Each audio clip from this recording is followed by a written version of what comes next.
Bonjour les filles, bienvenue sur cette vidéo YouTube. C'est toujours un plaisir de vous retrouver. Aujourd'hui, nous allons répondre à la question « J'ai peur des dilatateurs, que faire ?» Si tu ne me connais pas, je suis Gracie, je suis coach spécialisée en guérison du vaginisme.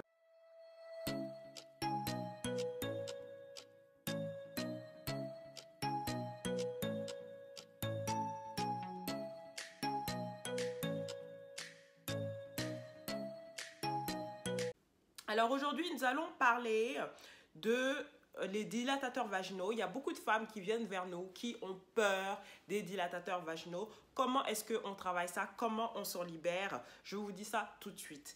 Déjà, une première chose, c'est de comprendre que les dilatateurs vaginaux sont des alliés de guérison. Il ne faut pas les voir comme des alliés de torture.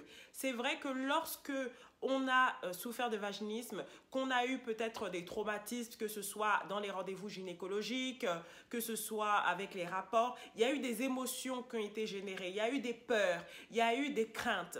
Donc c'est très important en fait de traiter tout cet aspect-là psychologique de la chose avant même de vouloir essayer d'entrer les dilatateurs.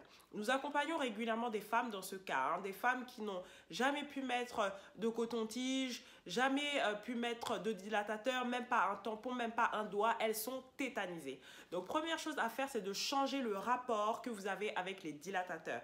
Donc essayez de les voir comme des alliés de guérison.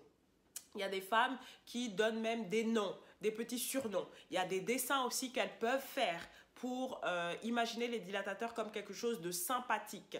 Il y a aussi des femmes qui prennent leur dilatateur, elles prennent en photo, elles prennent une feuille, elles écrivent « facile ». Voilà, c'est vraiment changer au niveau subconscient la façon dont vous voyez les dilatateurs. Vous pouvez aussi utiliser des affirmations positives pour reprogrammer votre subconscient en vous disant par exemple les dilatateurs sont mes alliés de guérison. C'est facile pour moi de mettre les dilatateurs. Je mets les dilatateurs facilement. Vous pouvez aussi utiliser la visualisation créatrice pour vous imaginer en train de mettre les dilatateurs facilement. Ça, c'est très important les filles. Il y a des outils qu'on utilise d'ailleurs dans le programme comme les affirmations positives, la visualisation, la méditation pour déjà en amont essayer de changer ce rapport que vous avez au dilatateur. Ensuite, autre chose, c'est très important aussi de créer une atmosphère calme. Vous pouvez allumer des bougies, vous pouvez mettre une musique de relaxation, vous pouvez méditer et à la suite de la méditation, là, vous commencez à vous visualiser avec les dilatateurs. Vous allez voir que c'est beaucoup plus facile. Ensuite, si vous avez fait tout ça et que malgré tout, vous n'arrivez pas à changer ce rapport-là au dilatateur, ça, c'est quelque chose que nous faisons dans le programme. Il y a tout un accompagnement, en fait, qui permet de changer ce rapport avec les dilatateurs. Déjà, la première chose, c'est de vous reconnecter à votre corps. Par exemple, comprendre, en fait, que votre corps, c'est un cadeau de Dieu. Vos parties intimes sont magnifiques et merveilleuses. Ça, c'est déjà un premier step qu'on aborde dans le pilier 1 pour vous reconnecter à votre corps.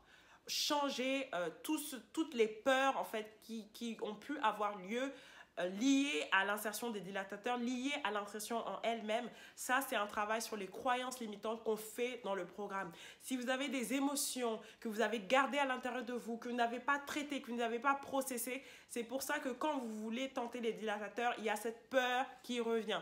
Donc, c'est très important d'être accompagné sur ce chemin-là. Les femmes que nous accompagnons, non seulement elles ont les outils, elles ont l'apport théorique que nous leur apportons au travers de la plateforme, mais aussi elles se sentent soutenues parce qu'elles ont vraiment à portée de main, dans leur poche, littéralement, leur coach qui est disponible, qui peut répondre à leurs questions. Voilà, moi, mes filles que j'accompagne, on est vraiment en contact régulièrement, quasi quotidiennement. Dès qu'elles ont une question sur les dilatateurs, on fait un audio personnalisé, on assiste. Le fait d'avoir quelqu'un qui est passé par le même chemin que toi, qui a eu les mêmes peurs que toi, qui connaît ce que tu vis, qui va te considérer comme quelqu'un de normal, qui ne va pas te regarder bizarrement ou ne pas te comprendre, ça n'a pas de prix. Et c'est vraiment ça qu'on veut apporter dans le programme. Donc vraiment les filles, pour tout ce qui est dilatateur, la peur de dilatateur, ça c'est tout un coaching. C'est c'est quelque chose qui se travaille. La peur, aujourd'hui, il y a des traitements pour ça. Ça se passe déjà au niveau mental. Et maintenant, le truc, c'est de pouvoir vous questionner, comprendre qu'est-ce qu'il y a derrière cette peur, comprendre d'où est l'origine. Parce que des fois, on peut avoir peur des dilatateurs aujourd'hui, mais des fois, c'est lié à d'autres choses, d'autres événements. Des fois, ça peut être lié à un truc de l'enfance. Il y a des femmes, par exemple, elles ont eu beaucoup d'infections urinaires. Donc, toute cette zone-là, en fait, le périnée qui entoure toute cette zone est marquée. C'est le muscle des ancêtres. Donc, il y a plein de choses qu'il faut aller fouiller dans le passé pour se libérer aujourd'hui. La peur des dilatateurs, c'est vrai. Là, je vous ai donné quelques pistes. Essayez déjà avec ça. Mais si vous voyez que vous essayez vous-même ou que vous-même, vous n'arrivez pas à implémenter ça, venez nous voir. Ne faites pas ça seul. On a créé un programme spécialement. Le coaching est vraiment révolutionnaire pour vraiment se libérer des peurs, se libérer des émotions. Il y a même tout les émotions passées. Et les émotions, c'est la peur. La peur, c'est une émotion. Voilà. Donc, c'est très important. Voilà les filles pour cette vidéo. J'espère que ça vous a plu. Si vous êtes intéressé par le programme, si vous vous sentez aligné, si vous vous sentez prête à passer à l'action, vous avez dans la barre d'infos de cette vidéo une conférence. Donc, vous prenez vraiment le temps de regarder cette conférence jusqu'au bout avec des notes, avec un carnet de notes. Parce que c'est très important. On veut être consciente quand on consomme du contenu. Aujourd'hui, dans notre société, tout va vite. Voilà, tout va vite. On n'a plus le temps de prendre le temps pour la guérison. Nous, dans notre programme, on demande vraiment aux femmes de regarder les vidéos, faire les exercices consciemment.